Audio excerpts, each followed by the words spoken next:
गुजरात के और ख़ास करके सौराष्ट्र के जो कोस्टल बेल्ट हैं वो समंदर में व्हेल शार्क की वहाँ प्रेजेंस है और हमें खुशी है कि पहले हमारा अनुभव ये था कि व्हेल शार्क का कहीं कहीं शिकार होता था, लेकिन लोगों के सहयोग से और ख़ास करके मछुआरे के सहयोग से वन विभाग को सफलता मिली है।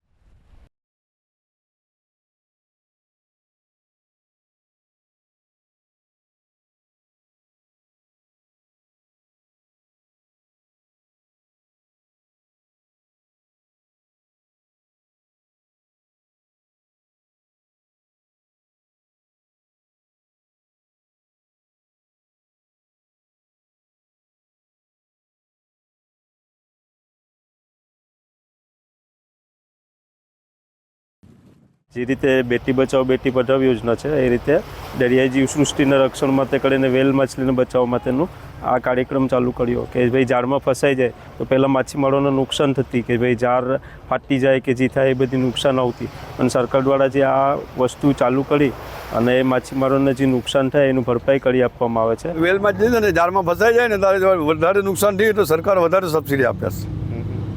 કેટલી આપે છે? આપણે 10,000 15,000 રૂપિયા આપ્યા છે।